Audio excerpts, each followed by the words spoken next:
पढ़ते हैं बेटा कॉलिगेटिव प्रॉपर्टी पर, है ना।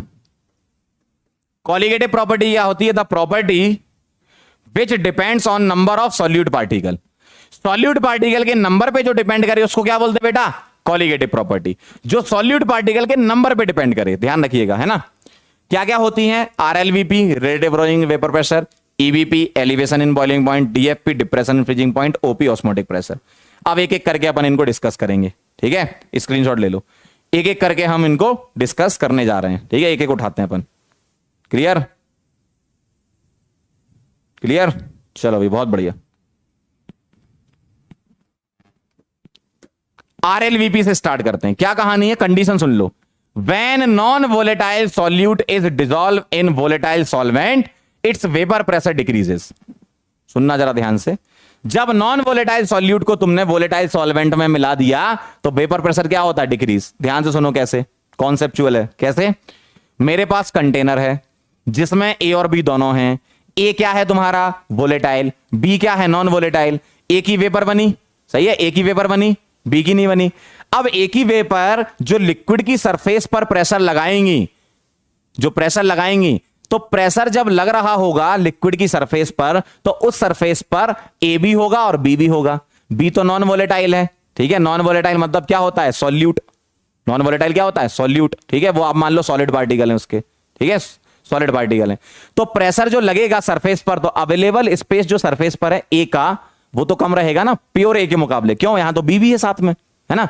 तो वेपर प्रेशर क्या हो जाएगा? डिक्रीज हो जाएगा। अपन चेक भी कर लेते हैं मैथमेटिकली, ठीक है। मैथमेटिकली चेक कर लेते हैं। कैसे? जब तुम नॉन वोलेटाइल सॉल्यूट मिलाते हो तो पीटी क्या होता है? पीए के बराबर, सही है ना। पीटी क्या होता है? पीए के बराबर, या इसको पीएस लिख लो, ठीक है। मैं पीएस ले लेता हूं। पीएस किसके बराबर है? पीए के बराबर। पी भी तो जीरो है ना। क्यों? आपने जब बोल दिया नॉन वोलेटाइल है तो काहे का प्रेशर?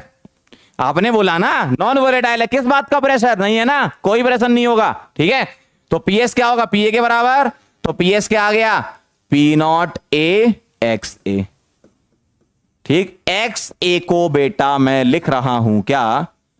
1 माइनस एक्स बी, ठीक। और इसको सॉल्व करो तो पीएस क्या आ गया? P not A minus P not A X B, ठीक। अब इसको इधर ले आओ, इसको इधर ले आओ, तो ये क्या बन जाएगा? P not A X B is equal to P not A minus P S. तो यहां से एक्स बी क्या आ गया? P not A minus P S upon P not A. देखो, इसी को हम बोलते हैं आरएलवीपी। इसका नाम है, इसको ध्यान से सुनना, इसका नाम है relative lowering in vapour pressure.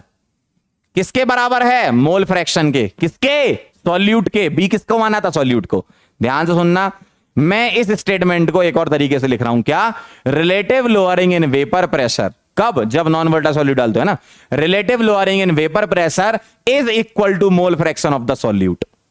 Relative lowering in vapour pressure is equal to क्या होता है बेटा? मोल फ्रैक्शन ऑफ सॉल्यूट के बराबर होता है। और मोल फ्रैक्शन डिपेंड करता है नंबर ऑफ पार्टिकल्स पर, ठीक है। इसलिए यह कॉलिगेटिव प्रॉपर्टी है। ध्यान से देखना जरा, अगर तुमसे कभी पूछा जाए कि बताओ P not A minus P S क्या है, तो आप बोलोगे ये रिलेटिव लोअरिंग नहीं है, ये क्या है? लोअरिंग है।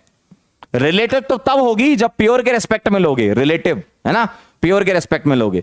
तो लोअरिंग इन वेपर प्रेशर ये है क्या? P not A minus P S.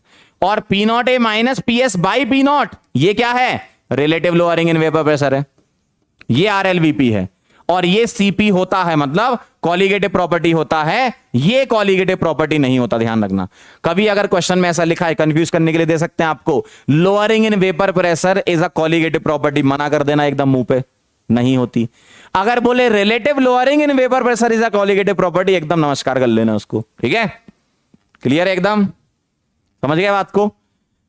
ठीक। अब आपका जो न्यूमेरिकल होगा वो ऐसे नहीं करना। न्यूमेरिकल कैसे करना है वो समझाऊंगा अभी आगे। अभी बस ये कॉन्सेप्ट समझ लो आरएलवीपी क्या होता है। न्यूमेरिकल ऐसे नहीं करना, न्यूमेरिकल का भी तरीका बताऊंगा, ठीक है।